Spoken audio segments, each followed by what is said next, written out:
My parents divorced when I was 5 or 6. I learned 2 recipes from my dad. The first was macaroni and canned tomatoes. The second one was French toast. I saw him maybe 2 weeks a year when I was a kid, and those were fun times. Anyways, I've never reheated canned tomatoes, so let's go. And let's not kid ourselves. You didn't come here to learn the recipe, you wanted strategies, so this is a difficult one, but it's one of the most important. It's called Operation Scorched Earth. As soon as I cook, these guys always run after me. Anyways, French toast, awesome recipe. I like how it gives you a use for stale bread. It's fairly easy to put together, and it's got that nice mix. The way I make it is got a savory sweetness to it that you really won't get from those standard recipes you see that are just super sweet. You want to have 1 egg per piece of bread and about equivalent milk, so like a tablespoon or 2 of milk per egg, a splash of vanilla, some ground pepper, a pinch of salt, and that's pretty much it. Give everything a good whip, dip your bread into it, and then fry it on a preheated pan. But it's almost back to the topic here, it's almost a meme now. People don't find themselves at this space without a little trauma to force them in. Most guys will fight tooth and nail to keep everything on the status quo. And it's not because they're failures either, even if they are consistently failing in life. Human brains are just hardwired to be as lazy as possible. And this includes reframing how they look at relationships. And it doesn't hurt that everyone and anyone will always encourage a man to step up and do his duty, be a real man, or any combination of emotional trigger words to get the plow horse back in the stable. I already have a video on manipulation for it. You can go back through my history here and check that out there. So for now, I'm going to go over a bit of the mental model that guys have for pair bonding with women and end this off with the scorched earth strategy that works for you. This mental model is for that guy in the relationship who gets his trauma-inducing moment, by the way. It's a catchy term that some chicks who were actually able to stick around in the clubhouse for a little while, they came up with. It's called wife goggles. Men, in general, tend to be aspirational lovers. Now, I don't care if he was the aloof captain of the football team who got the cheerleader, or the nerd who finally got his girl after 10 years of her waiting to get to the tail end of I wasted my 20s. Once a guy commits, once a guy marries a girl or sticks with her or makes that final decision, the way he sees a girl is kind of locked in time. I mean, she's never going to be that post-wall 35-year-old girl with wrinkles in her eyes and the ravages of time. She's always going to be, in his mind, that same little 23-year-old thought you picked up at the bar or on Tinder or in the library. Do those things even exist anymore? Or your Discord server. I mean, your brain literally glosses over her imperfections, and this is a good thing. Women, in general, don't age too well, at least not as well as men do. And if men constantly had an objective ability to observe women that we had pair bonded with, I think a lot of relationships would be in for a world of hurt. The problem with this is that women are never quite happy. If you ask any girl, she will be able to perfectly tell you the reasonable explanations as to why, but that doesn't matter. Whether it's true or not, it's irrelevant. She feels it's irrelevant, so welcome to the club. Now, what can happen over the years, bad behavior, whether it be nagging, bitching, a slowly dying bedroom, infidelity, paternity fraud, and everywhere in between. Eventually, a guy is gonna snap if he's exposed to enough of it. It doesn't matter if it was because he was a drunken captain and he lost the admiration of his girl or not. It doesn't matter whose fault it is. What matters is, once it happens, once a guy's brain gets that reset, like a camera lens snapping into focus on a photograph, this is where the strategy comes in. She slaps the wife goggles off your face, and you enact Operation Scorched Earth. Do not scorch the toast, by the way. You'll notice I kind of check it occasionally here. You want just a light browning, just enough. Since you added the milk, it's really not going to burn.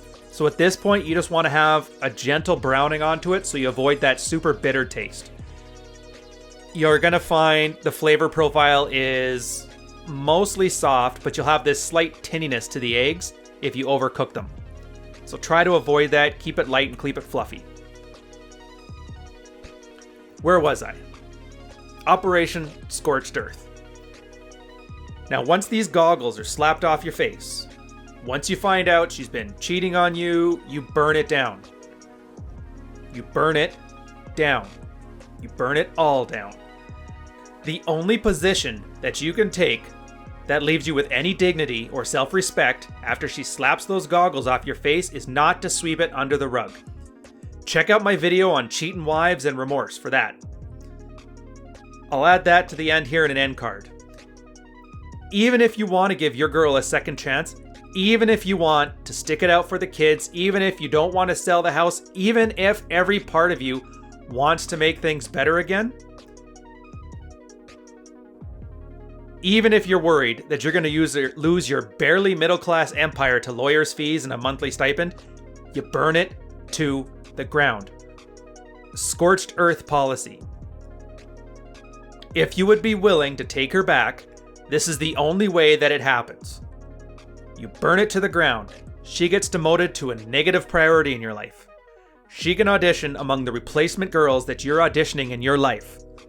If she is truly remorseful, she will crawl through broken glass to win you back. But that's on your terms, not hers. Marriage counseling? Waste of time. I mean, think about it. What magic words will a counselor say that will remove the pain of this betrayal?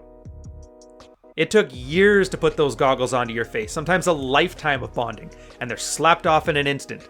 So pretty words with a fancy degree doesn't change that. It only gives you the ability to cope. Worst case scenario, it gives her a reason to still divorce and say, well, we tried everything. Remember, I've already said it once. A girl will crawl through broken glass for a man she has true desire for. So right now, you're smashing all the bottles. The rest is on her. Besides, most wives won't put in the effort beyond lip service to get you back in a place where she's worthy of your time and commitment. Most women are not willing to do much more than continue to try and manipulate you through words. You need to wake up. Your life is ending one day at a time. Your job is to take care of you. Hers was to convince you to throw a little of that care back her way. My job is to put a little bit of butter and then a drizzle of maple syrup onto these French toast. I also like adding a touch of cottage cheese. It's a little bit of a sour taste. I find it pairs well, and I much prefer that over sour cream. Plus, it's a little bit of protein to add to this. It's already a bit of a... well, I guess it's not really that carby. It's the equivalent of having 2 eggs on toast with a glass of milk, so... it's pretty much like any other breakfast. It's just prepared differently. Also, less is more for the maple syrup. The eggs put a nice coating on the bread where it doesn't absorb it too much. So just a touch on the top is usually enough to get it going. Where did I leave off? Oh yeah. Why is this difficult? So a lot of guys, and I mean a lot of guys, have huge resistance on this. This resistance is from weakness. People are lazy, people are complacent, people are weak. We love the status quo, and we would rather live in a horrible, depressing story that we've read 1,000 times than take the chance on writing ourselves a new story with an unknown ending, even if every possible ending is better than the one we have now. This is why it's a difficult strategy. You spent a lifetime being weak, never being tested for this kind of resolve, and you've been interrupted from your cushy life and called into action. So lean into the pain. Learn to be grateful for it. Complacency and comfort was why you put up with this horrible behavior for so long. Pain is what's going to give your head a shake. It's what enabled your brain to rewire all those crappy models into proper ones that benefit you. Lean into the pain. It's where you're going to find change, growth. It's where you're going to find progress, and eventually, you're going to find fulfillment. To end off, you'll notice I never mentioned any reason why she would cheat, nag you to death, any reasons or excuses for the wife's behavior, why it's your fault, or any of that, because it does not matter. Even if the world conspired to put her in that situation, to force it upon her, to mind control her into doing it, and you were a slovenly pushover for years, that's not your concern now. It doesn't matter. Your job, Operation Scorched Earth. Her job is to crawl through broken glass to put those wife goggles back on your face. So the real question, after you've looked around for your woman's replacement, would you even want her back? So that's going to leave it there. This is the Operation Scorched Earth policy that every married guy should take, especially once you've been disrespected and had that attack on your self-dignity. Again, subscribe, smash that bell icon, notifications, all the good stuff there. I have a Patreon. Feel free to join up. We have a bunch of guys in there. We're always doing new stuff. We have Q&As once a week. And take care, guys. Enjoy breakfast.